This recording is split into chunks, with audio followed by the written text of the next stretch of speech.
Hello, and welcome to Forging Paths Toward Equity in Scholarly Publishing. I am Paula Fontana, Vice President of Strategic Programming Initiatives with the National Black MBA Association, whose mission it is to provide educational, wealth building, and growth opportunities for Blacks, which is why I am absolutely thrilled to moderate this discussion today, where we're talking about not just envisioning diverse organization, but enacting real change. So we will focus on the wonderful things being done to increase diversity through the lens of publishing. Joining me are a very distinguished panel.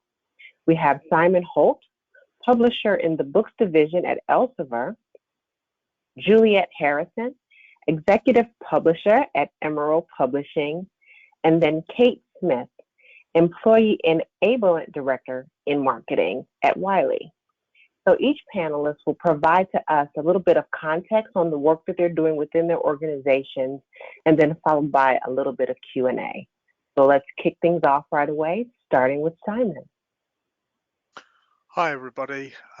So as Paula mentioned, I'm a publisher in the books division at Elsevier. I also sit on the Diversity, Equity and Inclusion Committee at the SSP, and I'm involved with the Scholarly Kitchen as well. Really great to be with everybody today. Next slide, please. So I present this slide every time I do a talk like this, because it kind of explains where things are at the moment in terms of disability inclusion, which is the lens that I come at this from. I'm visually impaired, and I lead Elsevier Enabled, who are a employee resource group focused on disability at Elsevier, where I work. As you can see from the statistics here, people with disabilities face various challenges even just to get into the workplace in terms of employment and inclusion. And I think most striking of all, 2/3 of people who would class themselves as having a disability in the workplace wouldn't like to be open about it, which tells us we've got a big inclusion problem. It's also important to note here that disability goes, as it said here, more than just about wheelchairs. As you can see in the top right-hand corner, the definition includes all kinds of physical, neurological, and mental conditions. And therefore, it's important that we think about this in the round and not just think of a narrow subset. Next slide, please.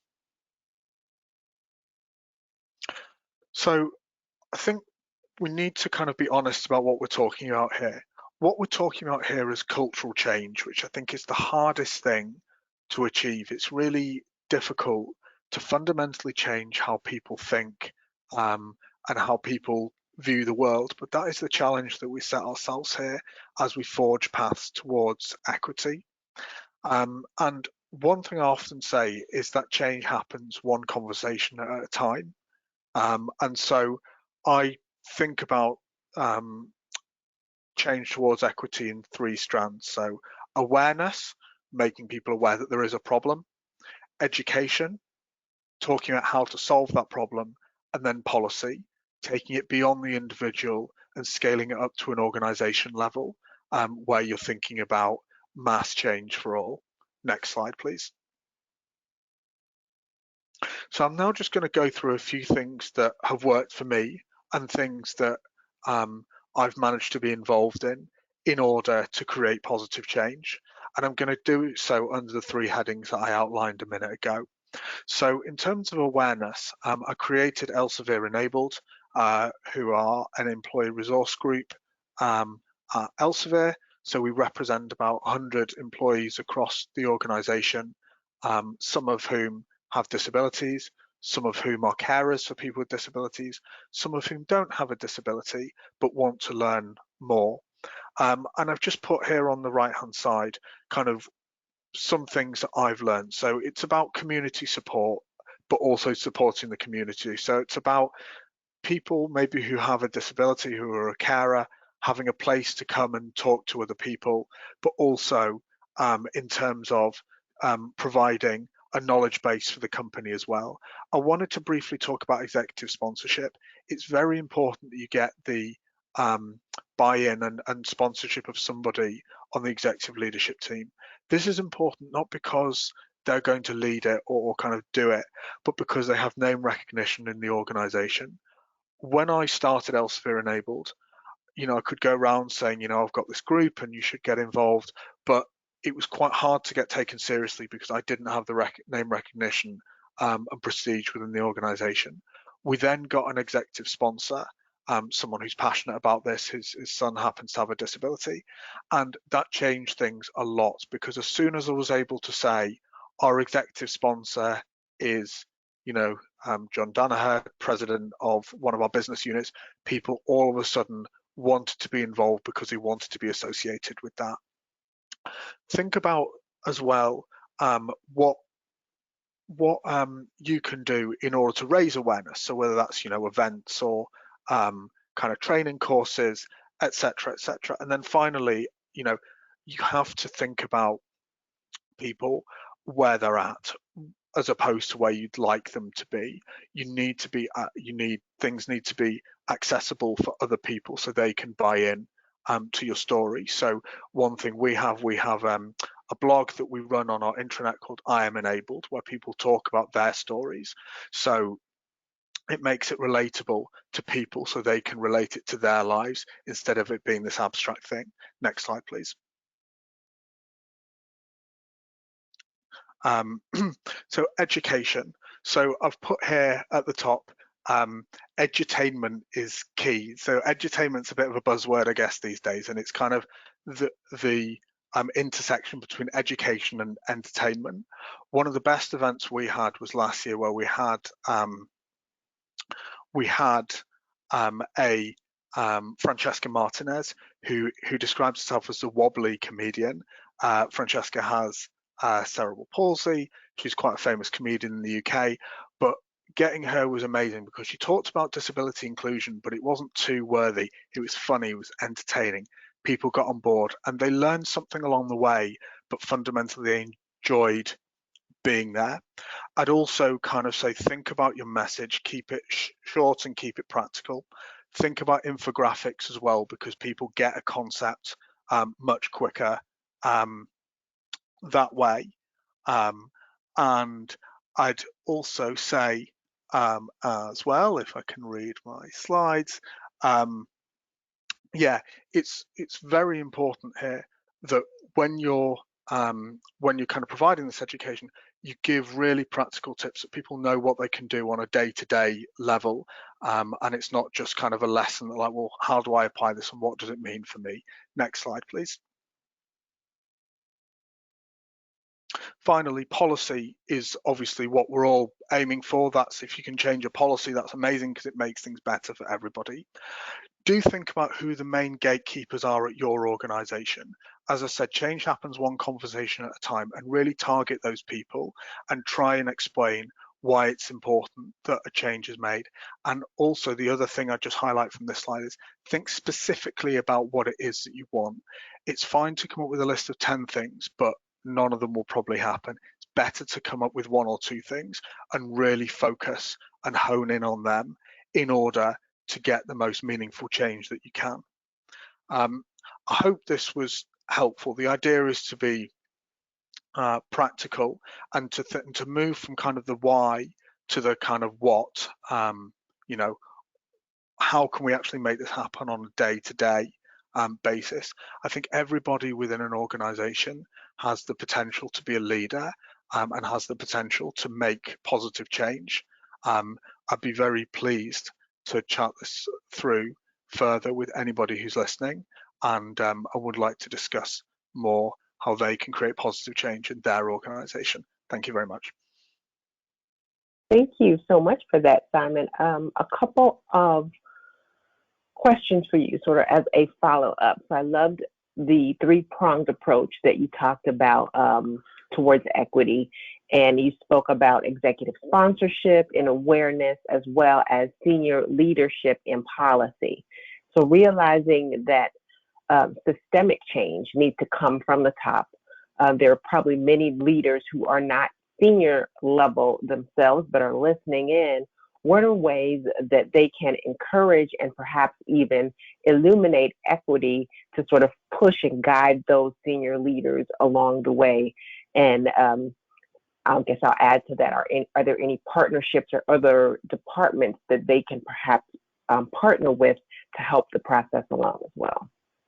Yeah, so I think that's a really good question. As I kind of said there and on the slides as well, I think everybody has a potential to be a leader. So I would say, you know, I don't think people should think, well, like, obviously not high enough. I think when you always have to think, the first thing to say is you always have to think about who your audience is. So if you're going to talk to a senior leader, a gatekeeper who can make change happen for you, you need to think about why it's in their interests. So whenever I talk about disability inclusion, I never talk about, this is the right thing to do, or, it's a charity kind of thing. I always talk about, well, people with disabilities have problem solving skills. They have adaptability skills. They have people skills that can help you and your organization. That 15% of the workforce have a disability. Why would you like to why would you want to miss out on this? These are the great companies like Microsoft that are really taking advantage of employees with disabilities, and this is kind of how it's helping their company. Why would you not want to be a part of that? As I've said here, there's nothing that motivates a senior leader more than knowing a competitor is doing something better than their company. So that's something that you can use as well. I'd also think about who the authorities are. So I've talked about charities here, and I've talked about other organisations. So, for example, I got Elsevier to partner with people like the Business Disability Forum, who are an international group of organisations who come together to increase disability inclusion. Purple Space are a really good resource as well. And in the UK, the Leonard Cheshire, who are a disability inclusion and employment charity, are definitely somebody that I would kind of look to as well. But I tend to find that everybody's case is stronger when you're representing a group of people, which is why the employer resource groups are important. When you're actually coming with solutions and saying, actually doing this will help solve a business problem, but also when you point the way and you say, actually, what we need to do is partner with such and such an organization, instead of just saying, oh, I think this is wrong, and actually we should be obliged to do the right thing. Senior leaders are super busy. Let's make it easier for them to do the progressive thing and provide the solutions for them. That's halfway to opening the gate towards equity, I think. Excellent. Anything anyone else would add to that one before I move on to the next question for Simon? Great. So you talked about within education, those personal stories being powerful to provide authenticity. How does publishing make an environment that signals it is safe to be open and vulnerable with those stories? How do you communicate safety? Yeah, so I think sort of the whole purpose of scholarly publishing is to provide information to help others learn things that they don't understand or kind of want to know more about. That's in our DNA. That's kind of fundamentally who we are. And so therefore, we're always kind of looking to other experts. I talked about partnerships before, to help us present information in a way that is easy to access for other people. So I think that within the publishing industry, we're always open to that kind of thing. I think in terms of the safety, I think it's important that people have that people retain ownership of their own narrative. So I talked before about our series of stories, I Am Enabled. And the reason that works is because people are writing with authenticity about their own stories. I'm visually impaired, and I can talk about my experience of being visually impaired, but I wouldn't seek to talk about what it would be like to be hearing impaired or what it would be like to be dyslexic, in the same way as I would never dream of trying to talk about what it would be like to be a woman or gay or a person of color. And therefore, I think it's really important that people are able to maintain control of their own narrative and what we can do is help them tell that story in an empowering way. So what you gain there is respect as opposed to pity. And I think when we're talking about equity and we're talking about people being on the same level and we're talking about mutual respect, actually part of that is other people, but part of that is the way that we tell our own stories and our own narratives. We need to present a positive, strong reason why we should be taken seriously. That's great. I love that, creating your own narrative. Anything else you all would add to that before we move on? That's great. All right. So next on the presenters list, we will hear from Juliet Harrison. Hi there. So what I'm going to present on is slightly different from what Simon was speaking to. It's actually a case study on how we're trying to improve the representation of diversity through the content that we publish. So if we go on to the next slide. Just to give a bit of context, so to better understand the views from the research community, Emerald Publishing, where I work, we recently commissioned an inclusivity report that was actually published last week, and the report's based on two surveys. So one is an academic survey that's gone out to an academic audience, and the other has gone out kind of to the general public. And it's based on a survey that's trying to understand the perspective on themes of inclusivity and provide comparison between academia and the general public to see how perceptions may differ. So if we go on to the next slide. So hopefully people can see that slide okay, but I think the main observations that I wanted to share was that for the researchers that responded, inclusivity means a host of different things to different people. So it's quite difficult to get your hands around, but for 92% of the respondents, greater inclusivity in research promotes different ways of thinking. So we see it as a positive. However, on the flip side of that, 13% of the research respondents perceive no benefit to inclusivity at all. And some of the associated comments were that a small minority felt inclusivity could lead to mediocrity, which was really, really surprising to us. In contrast, only 4% of the general public saw no benefits to increased inclusivity. So I think people do understand that there are benefits, but how do we go about trying to drive that through the content that we publish? So if we go on to the next slide. So I think from the results of the survey, what this demonstrates is whilst we appreciate there are challenges within academia relating to diversity and inclusion, we understand that publishers absolutely have a role to play in addressing that issue. So we can't sort of say there's a problem here and not address the fact that there's a problem related to the work that we do as well.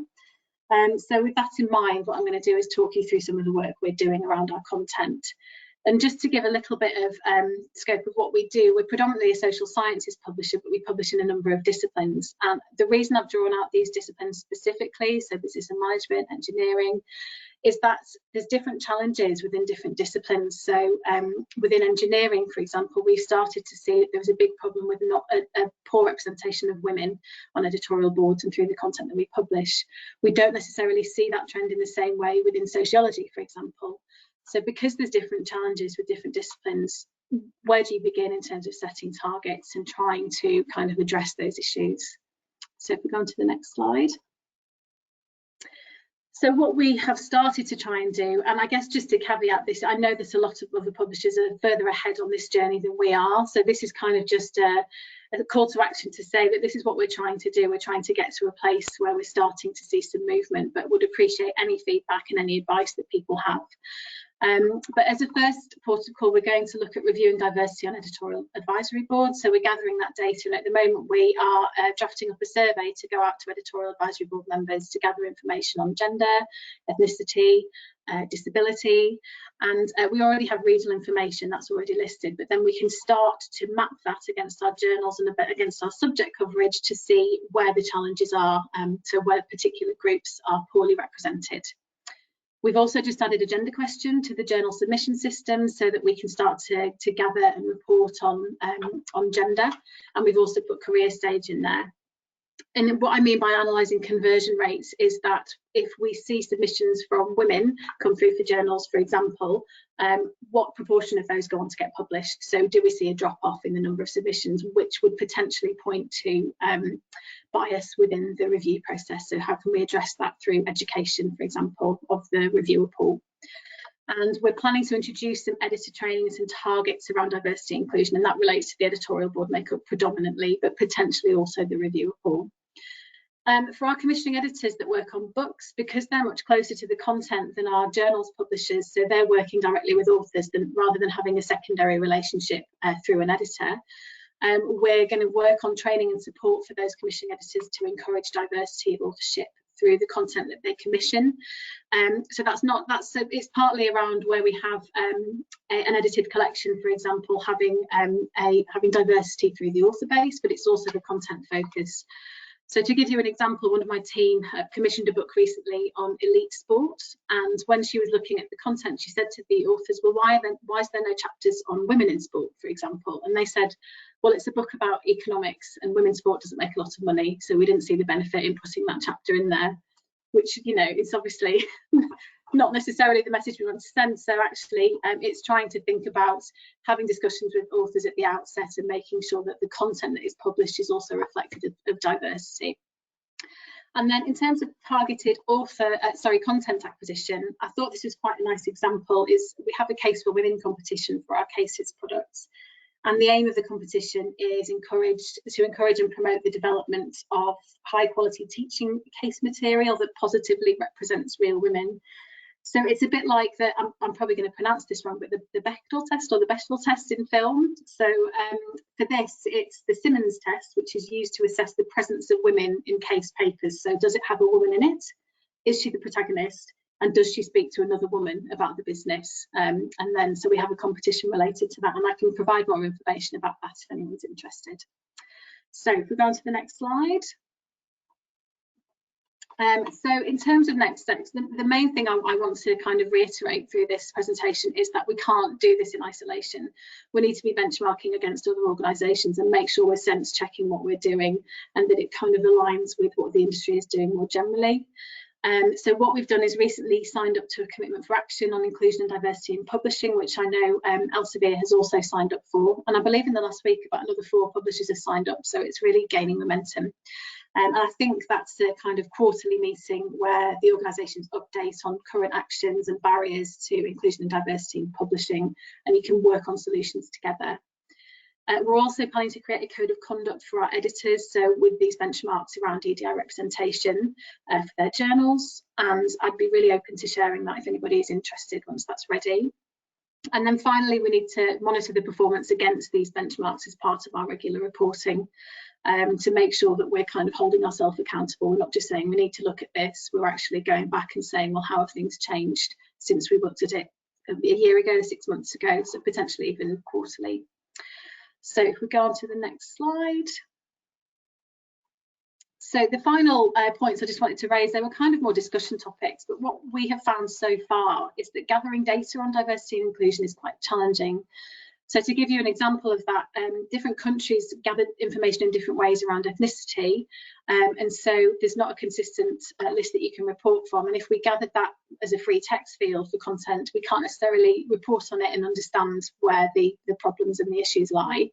So it's kind of how do we manage that reporting process? Also, you know, we've got to be careful about how much we're seen to be influencing the academic process. We understand it's important to have diversity through the content that we publish, but we don't want to set targets for reviewers on what papers they accept and what papers they reject. We have to make sure the academic process is still sound. So I think that's largely around education. And then, as I alluded to at the beginning of the presentation, how much does subject discipline play a role? We can't set standardised targets for all disciplines because there's different challenges within different disciplines. So how do we work with our communities to make sure we do that? And I think probably that's largely around more qualitative research, so interviews with researchers and editors to get an understanding of the challenges within their research fields, and also horizon scanning, making sure we're looking at reports and research around particular challenges for particular subject fields. So that's it from me. Thank you. Thank you. That was great information. couple of questions that I have based on your presentations. The first one is, you spoke about regional and gender representation for the Educational Advisory Board. What recommendations would you provide to listeners just to adjust the selection process for boards to ensure there is that diverse representation that you talked about? So I think at the moment, part of the challenge is that it's to do with existing relationships that people have, partly from going to conferences and the people that they know. So sometimes within subject disciplines, it's quite a small pool of academics. So I think what we need to be mindful of is ensuring we're representing, as I've said, the challenges within specific subject disciplines. But I think the main way of ensuring consistency is through making diversity and inclusion a regular part of the discussions that we have with our editors and our authors, so that we're regularly reporting on it as part of the regular meetings that we have. We're providing training on things like unconscious bias, which we've had in-house at Emerald, and making sure that people understand some of the biases that they have and that that's not kind of being reflected in their recruitment practices, and making sure we're holding ourselves and the people that we work with accountable. And I think if that discussion's had from the outset and it becomes as important as the discussions that we have on how many papers are coming through and how a journal's performing on ranking lists, for example, it will be something that everybody kind of is accountable for and it doesn't get overlooked. I had thought about the option of adding an editorial advisory board member that was focused on diversity and inclusion specifically, but I'd be reluctant to go down that route because I think it's something that everybody needs to be accountable for. It needs to be something that you work on collectively. Absolutely, absolutely. Kate, Simon, anything you would add to that one on diverse representation? No. Okay, Juliet, last question for you is, you talked about supporting diversity of authorship. So what are ways publishing can provide that sense of belonging or support so that they can retain diversity once it's in the door? How does that diverse representation throughout all levels of the organization really provide a sense of belonging?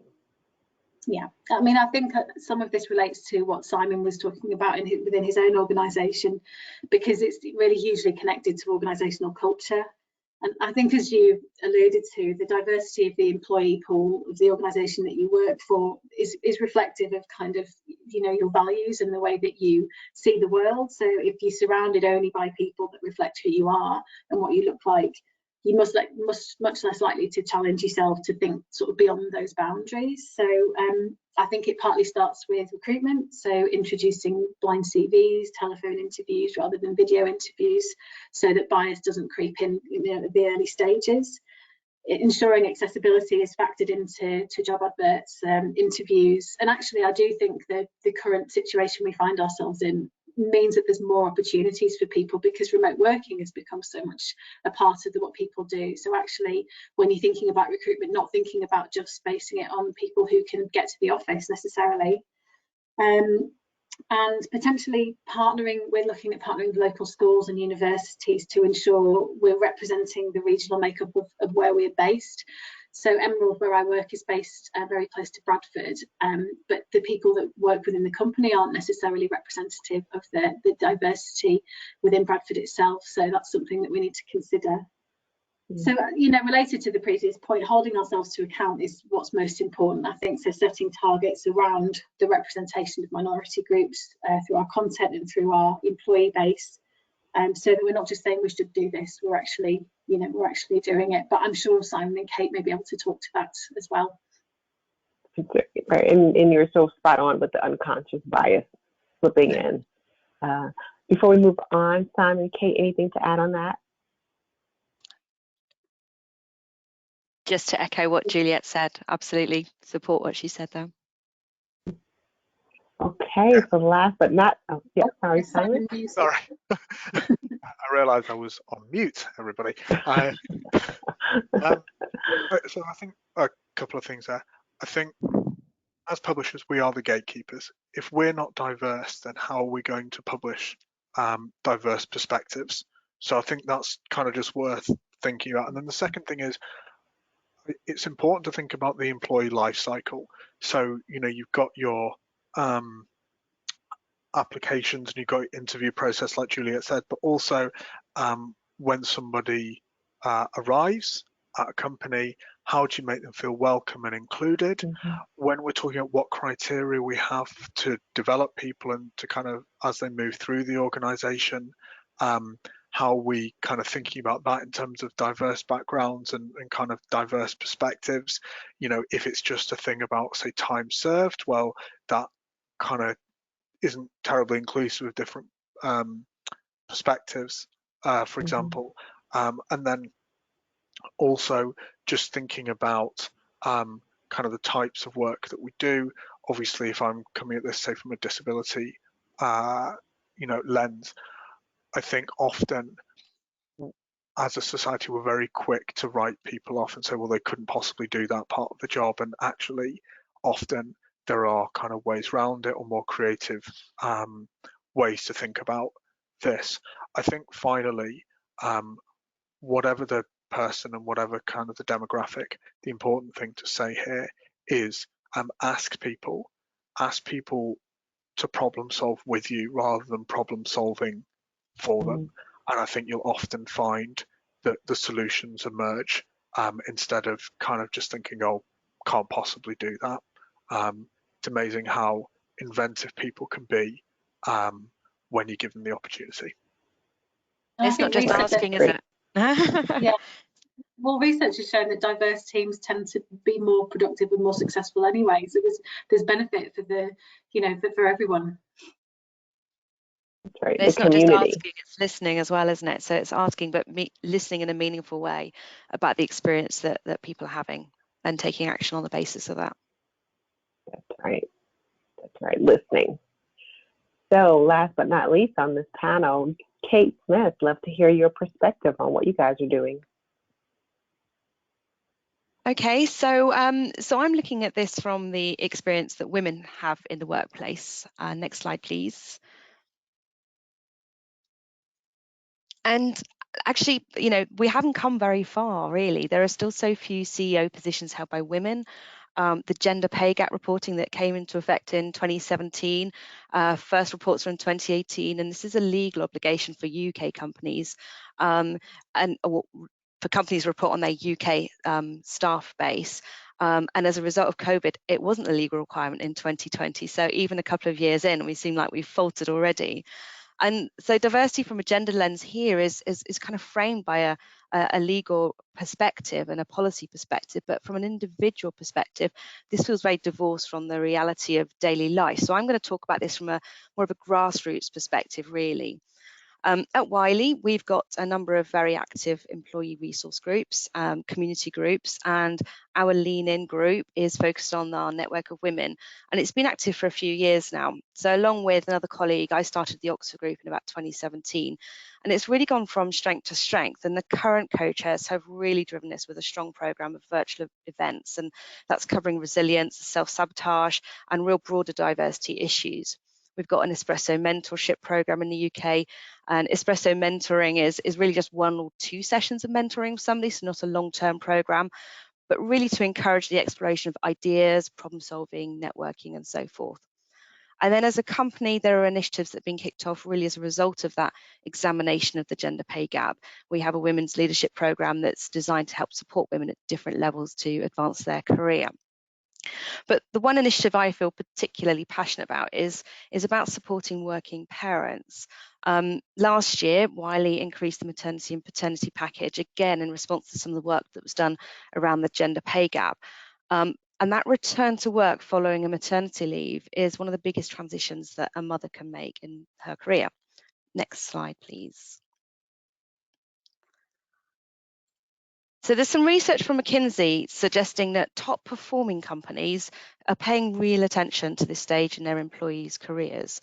And although the interventions listed on this slide, like emergency and on-site childcare, might seem maybe fiscally prohibitive, there are absolutely steps that companies can take to really support employees who choose to start a family, either through natural ways or with adoption.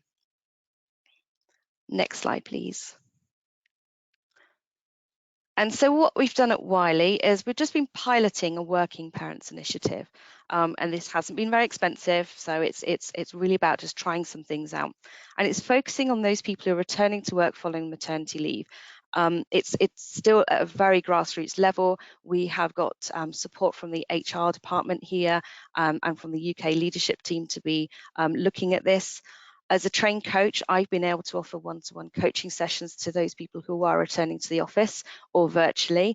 And this space and time really allows colleagues to take a breath, reflect on how things are going, and typically we explore the situation they're in, the support systems they've got, looking at what strategies they might have in place, and also focus on their self-care as well, because so often when you come back into quite a busy, hectic work-life situation, you're really trying to find time to do everything, and you end up putting yourself last in that situation.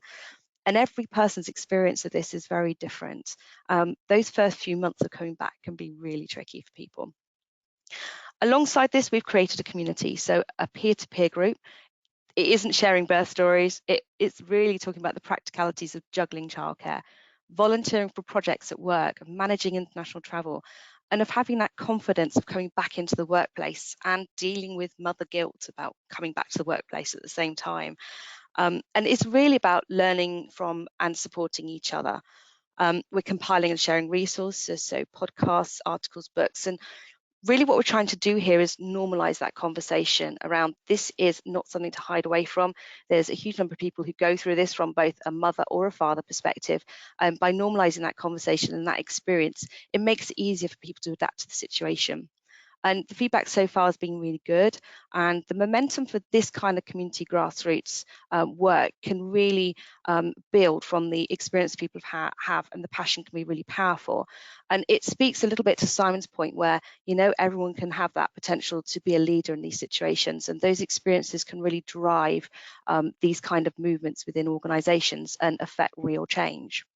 This kind of activity can then impact on the policies that organisations choose to focus on and change and adapt. Next slide, please. So we find ourselves in the situation of COVID, and actually that's had a tremendous impact on working mums. There was some work done recently which said that 78% of people have found it really challenging to manage their paid work alongside childcare. I find myself in the same situation. It is really hard. It has to come into every conversation now, I think, about how working parents progress their career and how they adapt to the situation that we're in. I've been reflecting on this, and I've talked to some of the working mums that we have at Wiley, and asking if these statistics resonate with them. And there's a resounding yes to the first one. Absolutely, it's been extremely challenging to manage this, but they found ways, they found strategies, coping mechanisms, they've adapted. Some days are better than others. We've been very lucky, I think, at Wiley, because we feel very reassured that the companies recognise that this is a unique situation, and that we need to do what we have to do to get through this situation. And as childcare starts to open up, as we're starting to see that happen in some countries, and then schools are starting to go back, actually the flexibility that we've had in the last few months could be quite advantageous. The second part around the career prospects, again, when I asked colleagues about this, they said, yeah, I feel like I'm treading water right now. And interestingly, when I've had conversations with colleagues who don't have the same caring responsibilities, they felt the same way. So for the first time, we might be seeing people in a position of feeling the same way about the limitations there might be on their career because of the situation they find themselves in. Next slide, please. So I'm a glass half full kind of person. So, you know, really trying to think about those silver linings and what positives can we take from this current situation that can really impact a better future. Listening again. So how have colleagues experienced these last few months and what positives can be taken? So things like, you know what, I've been able to eat family dinner every evening, and normally my commute prohibits that. Flexible times to have calls. Okay, I need to deal with my child's math call at this time of the day. I'll take the call with my boss at 8 p.m. instead. So having that ability to flex my schedule to fit in and integrate the things that are important to me. flexibility is not just that number of work hours now, it's about how you do it, when you do it, and also partly work design as well, I think comes into this. And then I think really looking about what transition looks like for based on the experience of colleagues as we go back to or forward onto a new normal, about what the working life might look like in 3, 6, 12 months time. So based on the experiences that we've all had, what are those things that we want to retain that we never thought we'd be able to do? It's been really, really helpful to see that increased focus on mental health. And my plea would be, let's continue that. Let's continue to focus on people's mental health, because we have a global pandemic and that may subside in hopefully a few months or a year. So the mental health focus would be still relevant to continue to think about. And I predict then the increase on virtual learning, you know, that focus around, okay, well, if everyone's virtual, we can offer more virtual learning. We can scale things up. You don't have to be in person to have a learning experience. That can really benefit people who are working more flexibly, working at home, returning to work from maternity leave or from a career break. So I think that could be for the benefit of the entire workforce. And we don't really know what the next few months is going to look like. So being responsive, being agile and accommodating as that guiding principle is going to really help drive that sense of inclusion for everybody, not just working parents, females.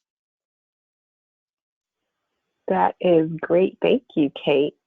A couple questions for you. So you were talking about how top performing companies have childcare services and extended leave.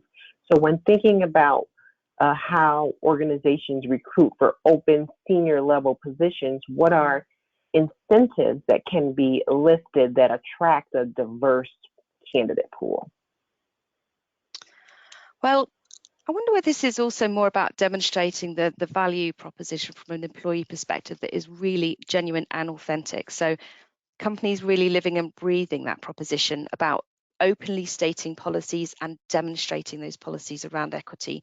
So walking the walk on their websites, on their blogs, through communication and consistency around how a company approaches a diverse workplace. That's from the board of directors all the way through the organization.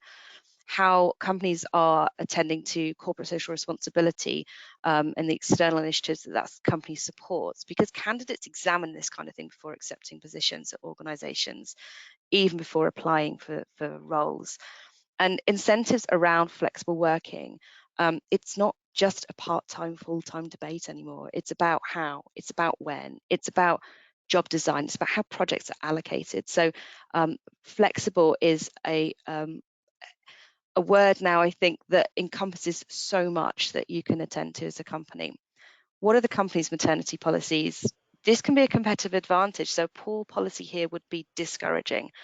It can also act as a retention tool once you have people in place, because if you have good policies in place to support working families, then you're more likely to stay at a company. Does the company have a menopause policy? Do they have support for carers? You know, these issues for women, and they do affect men, but women tend to take the burden of childcare and caring in a way that men don't have at the moment.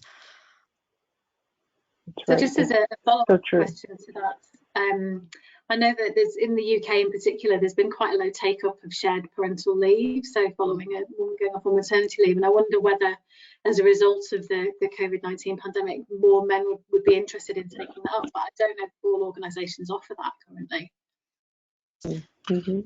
I think there hasn't been a huge take-up. Sorry, Simon.